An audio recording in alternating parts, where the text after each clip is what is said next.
Geometry, Unit 7, Section 1, Determining Sequences of Similar Transformations. So the previous chapter, Unit 6, was on dilations. We had a few constructions on how to dilate an image. Prior to all that, it was just rigid motions, rotations, reflections, translations, and then we finally got into some dilations. The reason why we saved them for later was because they do not produce congruent images, but they do produce what we call similar images, dilations.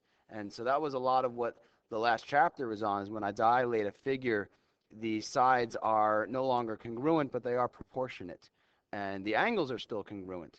And so dilations do have a purpose of creating similar images, not congruent images. And so we're going to start talking about similarity as opposed to congruency. And that's really the title of this chapter, is similarity.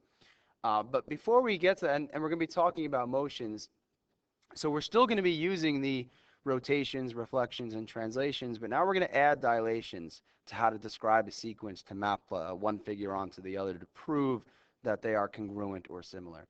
But first, let's do one from the previous chapters. These are congruent triangles, so this should only require rigid motions. And the rigid motions, as I said, that's the rotations, reflections, rotations, and translations, because those are what we call rigid motions. They preserve distance. They are congruent motions. So describe a sequence of rigid motions that shows this is congruent to this. So I want to take this triangle and map it onto that triangle. My advice for doing these motion questions is always begin by asking yourself, are the triangles connected? And are they connected with corresponding angles? Is there a pair of corresponding angles connected? And the answer here is obviously no, these triangles aren't touching at all. But say this triangle here was moved over like this.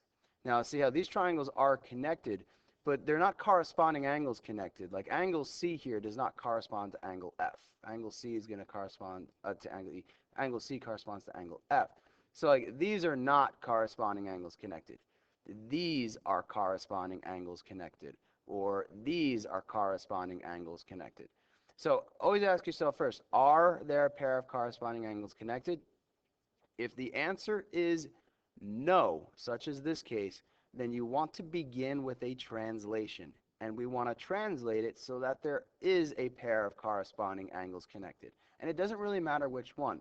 I could translate by vector CF so that these corresponding angles are connected. Or I could translate by vector BE so that these corresponding angles are connected. Or by AD so that these corresponding angles are connected. But you want to begin with a translation so corresponding angles are connected.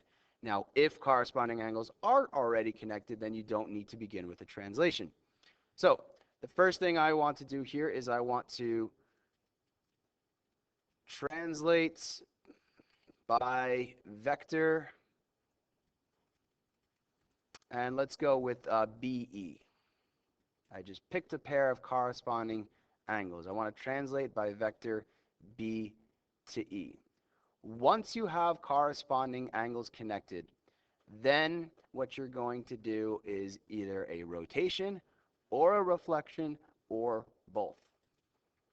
This is a case for both, but what I should also say here is which triangle I'm moving here, because this didn't say move this one onto that one, just said prove they're congruent. So I'm going to say triangle ABC is the one I'm going to move. Translate that by vector BE. Then can I do this now with a single rotation, a single reflection? Well, if I rotate this image, say 90 degrees, but keep it pivoting at that corresponding point, it would look like this. So a rotation won't do it and a reflection won't do it. It's going to have to be a combination of both. So what I'm going to do is I'm going to first rotate it. Whoops, let me get back to what it was. I'm going to first rotate it till I get to this, and then I can reflect across FE. So it's going to be all three here. So my next phase is going to be followed by a rotation about point E. Now it's 90 degrees, but I'm going to say until C maps to F. And then we would have our image that looks like this until our C maps to F. And this is a pretty sloppy triangle I drew over there, but it'll work.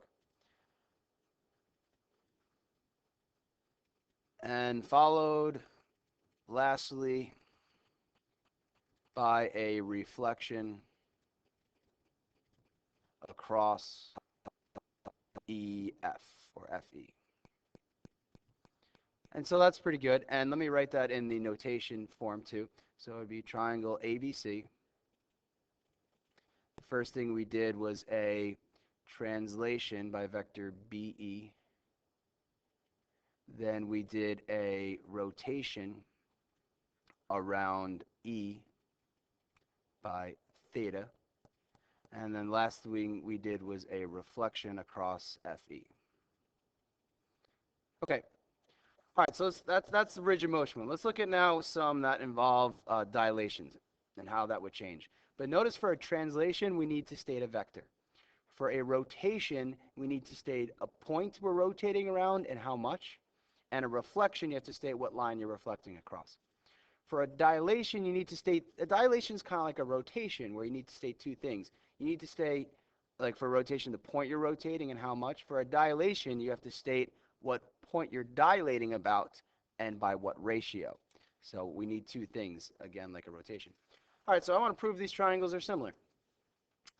And I'm going to begin, just like I said last time, ask yourself first, are corresponding angles connected? Are corresponding angles connected here? No, they are not. So I'm going to begin with the translation. So I'm going to take triangle ABC and translates by vector AD. And so that will take this triangle here and move A to D. Now corresponding angles are connected. And corresponding sides are now overlapping.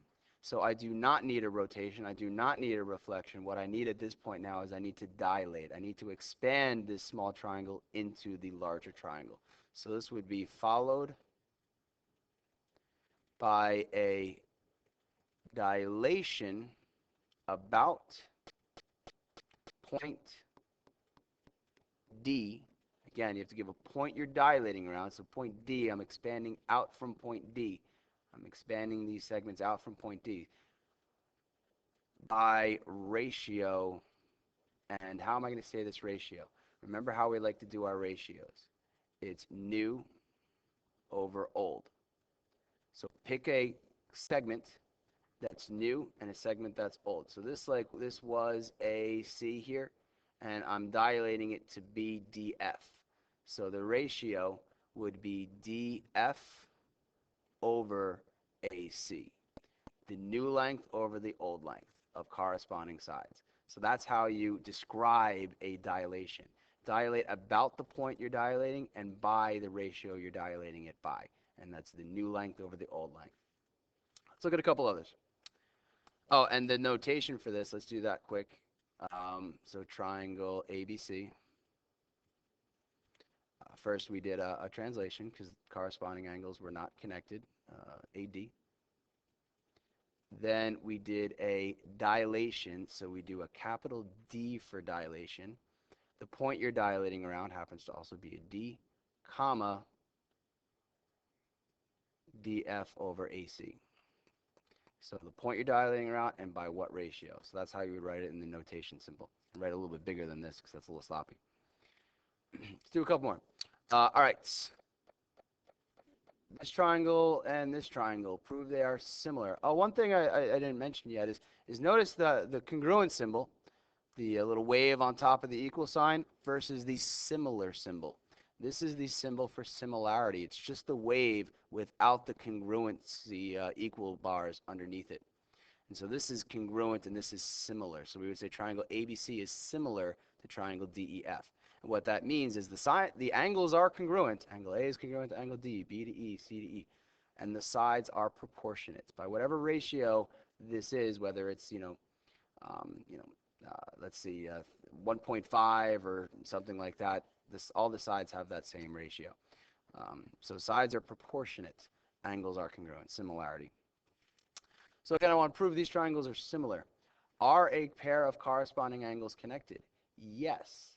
Angle C is the right angle of both of these triangles. So because a pair of corresponding angles are connected, I will not begin with a translation. Instead, I will move right into a rotation or reflection. And then the last thing we always do is the dilation. Always do the dilation last. So if you translate, do that always first. And then if you dilate, always do that last. Rotation and reflections you always want to do in the middle. So we don't need to translate, so we can just begin. This would take a rotation. So triangle ABC, rotation, spelling rotation wrong, that's good. ABC, rotation about point C until B maps to D. And so this triangle here would then, let me spin it, it would rotate to something that looks like that, but much neater. Followed by a dilation about point. Now, what point am I dilating about? It's the point that's already connected. It's that corresponding angle that's connected. So it would be about point C by ratio a new length. So let's say like AB here. AB corresponds to BD. And so AB is going to become this length. So the new length it's going to be is BD. So by ratio BD over AB. And lastly, let me give you that notation. And this will be our last one because I know this video is running a little long. The first video of the chapter always does.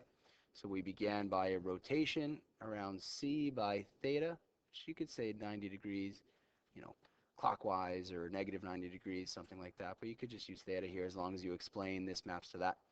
And a dilation, capital D, about C by a ratio of BD over AB.